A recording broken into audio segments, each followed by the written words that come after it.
Welcome everyone to MailFuzz TV. I am Peter and today I'm going to be talking about The Lost Room episode 5. It's called The Eye and this is a Patreon sponsored review, so thank you very much to Fletcher for making the pick.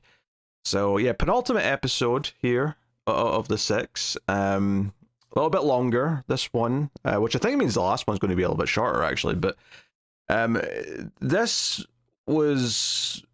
This had a lot of interesting things again kind of coming together, where it feels like the lore that they thought up for this show is very interesting. Like, I feel like every episode's had like a new layer, a new thing to kind of look at, and not just new objects, because obviously each one's had a new object. In fact, each episode's had like 2 or 3 new objects, honestly. But this one kind of gets into this idea of what are the places in the photograph, and I kind of love the idea that it's all these kind of like abstract photos of various things. One's like jail bars, one's like a watchtower, one's like a fallout shelter symbol.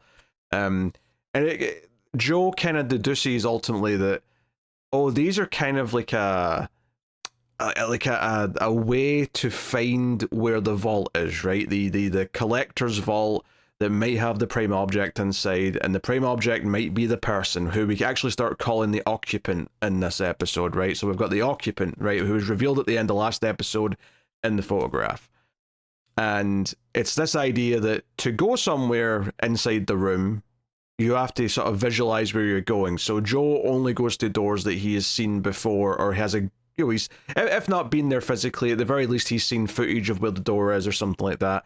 Admittedly, I don't know if they'd completely ironed that out, like, to the audience before now. Maybe they did back in episode 1. It kind of felt like he was just going places that but maybe he'd been to like these tropical places before on vacation, so he did have a location to look at or whatever. But regardless, it's this idea that each of them are clues as to where the place is. And it's like to try and help you visualize where this door is that you have to come out of to get to the vault.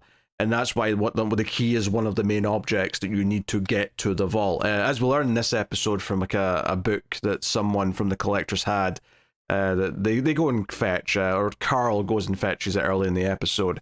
You need the key, you need the clock, and you need the scissors. So a bit in the middle of the episode is them together, Joe and Carl going to get the scissors from this lady who has them. And the scissors basically, I mean, it's the description is they rotate things, the scissors. Effectively, when you're pointing it at something, if you twist the scissors, it'll turn, but if you lift them up, it'll go up. It kind of feels like it's effectively kind of like I guess we'll call it like a telekinesis wand, is how I'd describe the scissors, based on what I see in this episode. But you need these 3 things, right? And then the clock, what does the clock do? We find out this episode. It transmutes solids into gas without going through a liquid state, and vice versa. But specifically only brass, right? Not other elements, not other metals, just brass. So all these elements are layers to getting into the vault, where it feels like a trap at first, because when they do eventually get in through the door that leads to the vault, it's kind of like a trap where the door shuts behind them, but there's no lock to get back out that way, so they can't use the key, and the front's all sort of sealed up with concrete, but there's a seam, and so the scissors get them through that, because Joe twists it, and it breaks that down, and then they get to another sort of welded door, but the welding material around the edges is brass, which is how the clock lets them in there. So it's like, okay, I like the thought goes into this. I like the eerie atmosphere of it being this old abandoned prison that has a fallout shelter, and it's in the fallout shelter, that's where the vault is. They don't find the body in there, alive or otherwise, of the occupant, so Joe's upset by that. A big part of this episode, though, is this idea of, like, it seems like they're working well together. There's a little bit of mistrust, and like, hey, don't bring the gun, I won't bring the whiskey flask that can give people a migraine or anything like that. And they go into this thing. But Jennifer is adamant that she's not happy with him working with Carl. That Carl will betray him the first chance he gets, and they cannot trust him. And it seems like he does do that when Joe kind of doesn't go along with his plan, which is that Carl wants to use the glass eye, right? The titular eye of this episode is in the vault, and he wants to use that to basically bring back his son, because there's a twist this episode. The twist is that his son, who he's been saying is sick and is dying, is actually already dead and has been dead for years. He has the coin, the quarter, which if you swallow it, until you pass it, seemingly, you can create a visual living memory, and that's what the sun is that we've been seeing. And he even uses it in this scene when he turns on Joe by turning it into the bodyguard that he has instead to grab Joe so he can get the key off of him. So I'm like, okay, that's an interesting twist. And it seems like he wants to recreate the thing that the collectors did at the motel door that we saw in the old film last episode, even though it's super dangerous. And, you know, Jennifer straight up says in this episode that, like, that came close to ending the world, right? If that hadn't been stopped, it would have kept rippling and destroyed reality as we know it. It's like, okay, that's actually pretty severe. But Carl doesn't care. He's willing to risk it all to bring his son back because he wants the powers of the godlike things. So he's got all the items. That's how basically Jennifer figures it out, is she's like checking who has all the items that the collectors had on the door at the time of the experiment. And she also discovers in this footage, this is a little bit like TV tropey where she enhances the footage a little bit, but she sees the face of the occupant inside the room with the woman and even suggests that, oh, maybe she's not the one who actually stopped the experiment and saved the world. It seems like the occupant might be the one who saved the world and stopped the experiment, which suggests that the occupant's not necessarily a bad person or a bad entity. But again, we don't have much to go on here at this point. But I mean, all of this was really solid stuff. I like the trial and error of trying to get into where the vault is and the clues that were leading them there. I thought those were interesting elements. The going to get the scissors, like, it wasn't the most exciting part of the plot in the world, but I kind of understand it for a couple of reasons. Because on one hand, it could almost feel like filler that they just have to go and get a third item. However, its kind of main purpose isn't really about getting the scissors. Obviously, that's why they're doing it in the plot, but the main purpose of it is more about showing Joe and Carl working together and potentially making you think that he can be trusted, so that, like, it maybe stings a bit more later on when he does turn his back on Joe. Now, admittedly, he does seem to be willing to just let Joe in on it all. He's like, hey, I'm going to do this. I'm going to save my son. I can bring your daughter back with the powers of a god. We're going to do this experiment. And it's only when Joe says no that he turns on him. So, in theory, he was willing to work with Joe, but only if Joe was going to go along with exactly what he wanted, even though it was super dangerous and might ruin the world. And I think it is notable that Joe, when presented this option of, like, hey, we'll do this experiment, and if it works, godlike powers, we can change reality, we can alter the way the world is, and we get a good example of the sort of thing you can alter by the end of this episode. But he's like, hey, I can bring your daughter back that way. Joe says no, and he specifically says that's dangerous to everyone. That's more important than us and our own personal things. He's basically saying that as much as he wants his daughter back, and that's all that's important to him, there's even an awkward moment at the start of this episode where he says that's all that matters to him to Jennifer, and she looks a little bit sad by that. Like, she doesn't matter to him at all. Now, I'm not thinking that Jennifer expects to be more important to him than his daughter at this point. That would be ridiculous. They've only just started kind of being lovers. But I think the idea that nothing else is important to him did sting a little bit. But this idea that even his daughter is like, no, it's not willing sacrificing every living being on Earth, right? He has a bit of perspective there.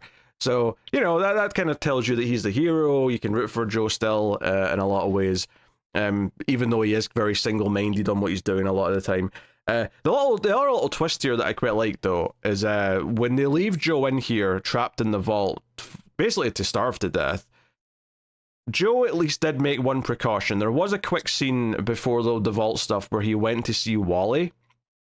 We didn't quite necessarily get kind of what the point of that scene was at the time, but the reveal here at the end of this scene is that he gets out of the vault because he borrowed the bus ticket from Wally. So he taps himself on the head and he lands in the same road that they always do, and Wally's waiting for him and he thanks him for lending him it. And it's like, oh, he did take some precautions here. He did listen to Jennifer's warning, and Jennifer's here to tell him that, hey, we think he's trying to do this experiment. And Joe is like, hey, we got to stop him. Like, this is my bad. He's got the glass eye now that can, be used as a weapon. It can also heal things. I mean, at least that's what Carl said. How honest he was being when he was saying that is kind of up for debate, I suppose. But he's like, hey, we have to stop him. This is on me. And Jennifer's like, no, I'll do that with the Legion, her group. Which, you know, I'm glad she said it, because I was going to struggle to remember what the name of her group. Because we got a Legion, we got a Cabal, we've got the Collectors. There's so many like factions in this show to remember. For what is a short, limited series, there's a lot of factions to remember. But she's like, no, I'll stop Carol with the help of the Legion. You need to find the occupant, because we believe he's real now. You've found proof that he's real. Because everyone else, Wally thinks he's a myth. Even Carl at the start of the episode, when he's like, hey, we need to find the occupant, Carl thinks he's a myth. No one thinks the occupant's a real dude, but Joe's finally seen him in the photo, and so did Jennifer, to be fair. Like, hey, you have to find him, you have to find him, we think he's a prime object, go and do that. And he's like, I don't even have the key anymore, right? My superpower with the key is gone. And she's like, hey, you've come this far, you'll find him. And they end up getting a clue, because he rips off the bit of tape that Wally put on the bus ticket, so he's not always touching the ticket. Because if he touches any part of the ticket, he'll zap himself. So he's like, no, I'll rip the tape off, and it's like, hey, this was the starting location of the bus trip, right? This was the route. It came from this town. That's our starting point to investigate where this occupant is. Where is this guy? What is his name? You know, what is his history? Is he still alive? All that stuff. So I love the investigation side of this at the end. And they go into the town, and you know, Wally sticks with him, so he's got a buddy to talk to. And it all kind of becomes this this story of like, oh, this woman in 1960 filed a police report. He gets this from the records hall, that some man showed up claiming to be her husband.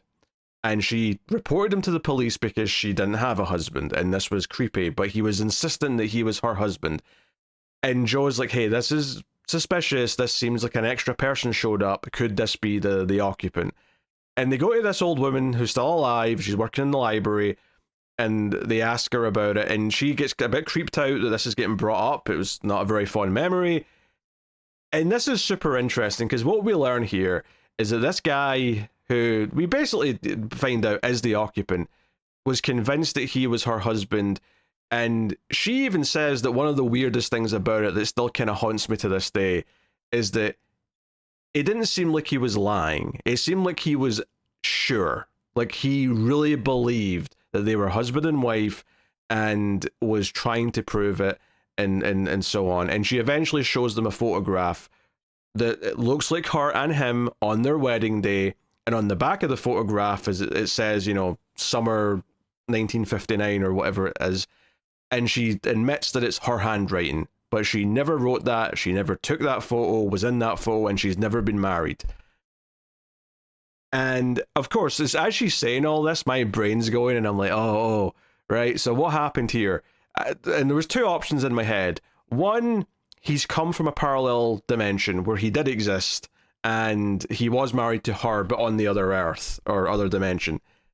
Option two, he was married to her here. He did exist, but something with the objects altered reality, because that's what we've been talking about this episode. That's what Carl wants to do. He wants to alter reality.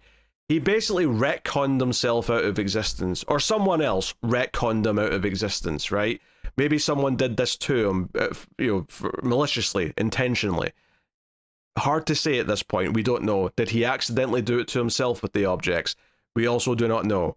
But that's what Joe kind of concludes, is that this person did exist, and he has been wiped from reality, where his own wife does not know who he was, and he tried to convince her who he was, but he does not exist anymore. In fact, this photograph is the only evidence that he ever did exist. There is no record of him anywhere other than this.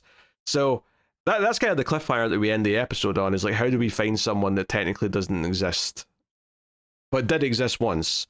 I love the lore of this. I love how deep this lore goes, and how many like aspects there is to it. And like, you know, even just there as I was talking about it, I started theorizing about, well, did he do this by accident to himself? Did someone else do it to him intentionally or by accident? Like, what's the context here? And Joe even concludes something here that I never even thought of, because I wasn't really thinking about it on these terms up until this point.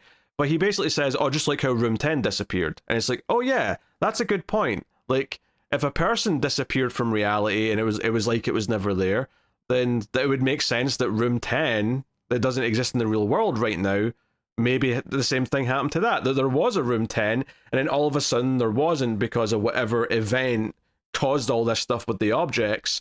So if he's in room 10 in the motel, all these objects are in room 10 and then they all kind of like cease to exist in some way. Now for the objects it's not that big a deal, and you know, even Wally says like, oh, if a pen vanishes out of existence or the history of it disappears, no one cares, they just look at it and it looks like another pen.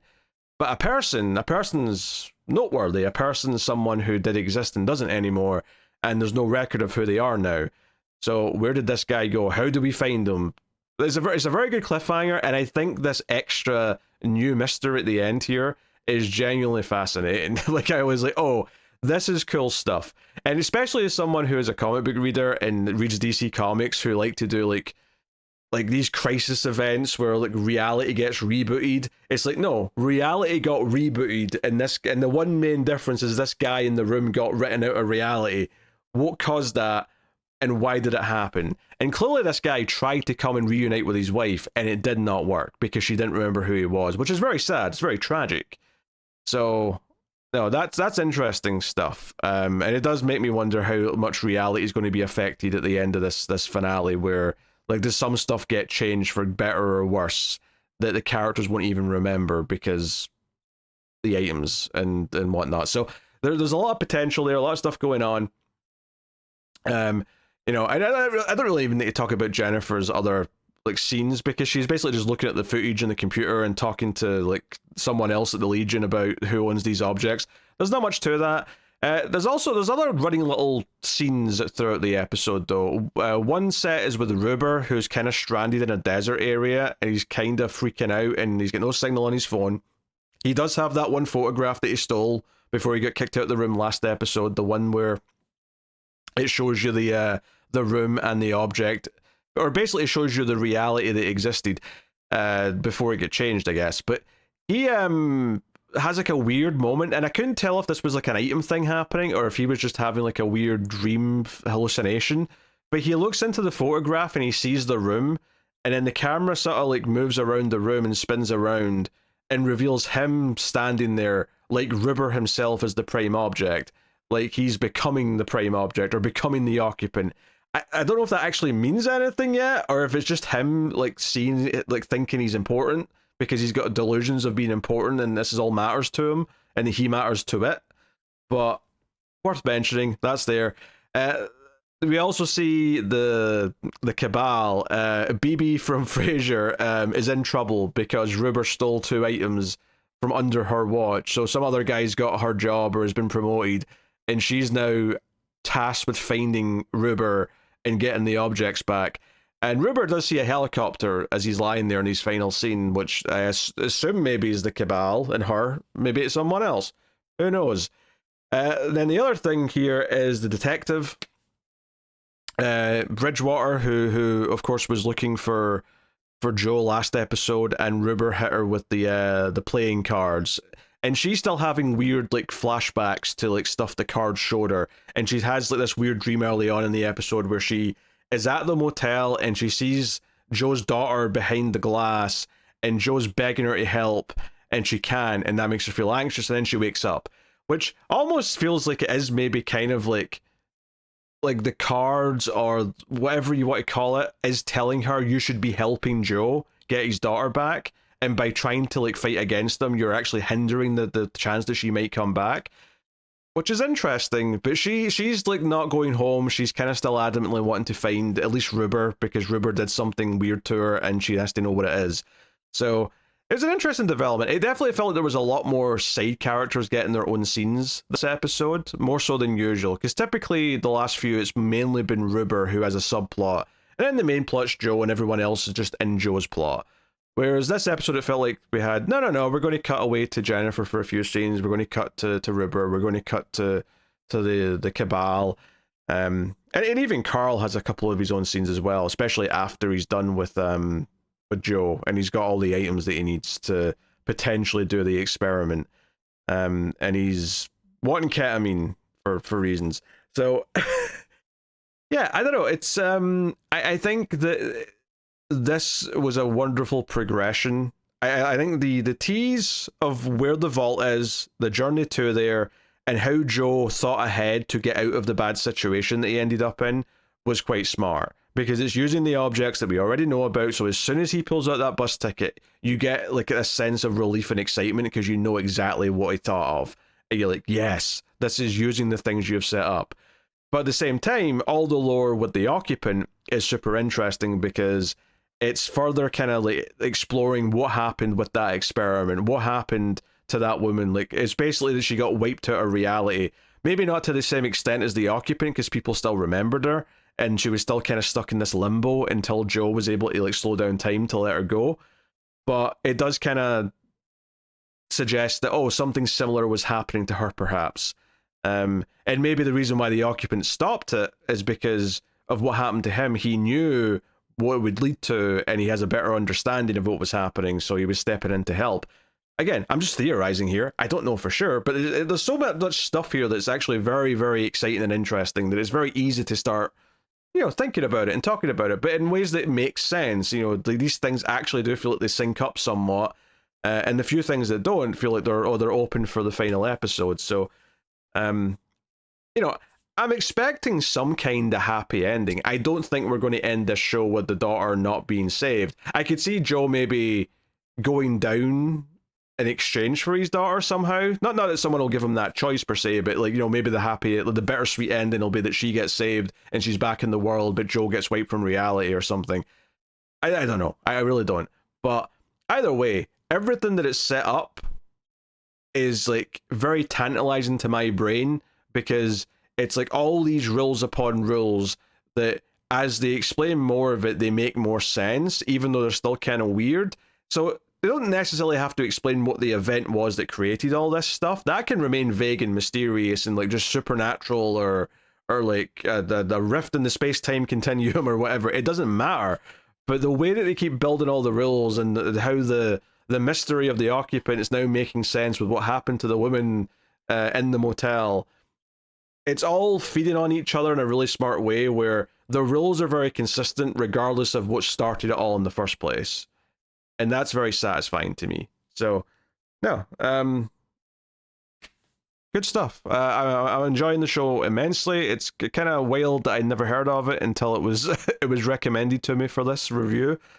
But I'm glad that I've watched it, and I'm looking forward now to the final episode and seeing what finding the occupant's like, and how we stop Carl, who's now become kind of the super villain of the show. And to be fair, he was presented as fairly villainous in the first episode, but the rest of it's kind of like try to win us over into believing that maybe he is a someone that could be an ally with his own goals. But nope, he wants to do something absolutely crazy for his own good that might ruin the entire, like, I was going to say planet, but really it's all a reality.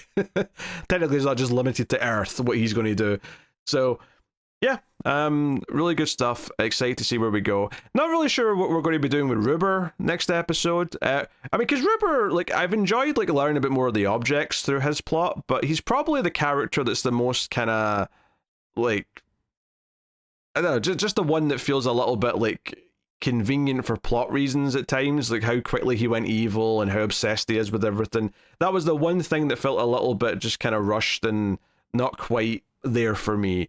And this episode is mainly, every time we cut back to him, he's just kind of looking at the Polaroid, or like looking up at the sun, and he's kind of like falling asleep or like in the dirt or whatever.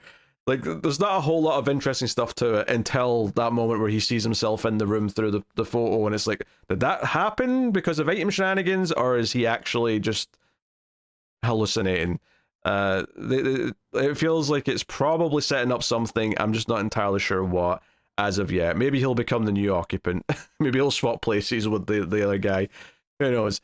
But there you go. That's my thoughts on episode 5 of The Lost Room. It was a very good episode. Very good episode. So yeah, let me know what you thought of this one in the comments below. If you've seen it, like, subscribe, all that stuff helps out a bunch if you do. And of course, if you want to support the show and all the reviews, you can do that over at patreon.com/MailFuzzTV. Also supports MailFuzz Movies, where all the movie podcasts live. Go check out that if you haven't seen them. But that is me, so thank you once again for watching or listening. I always appreciate it. Keep watching TV. Have you got any vanilla?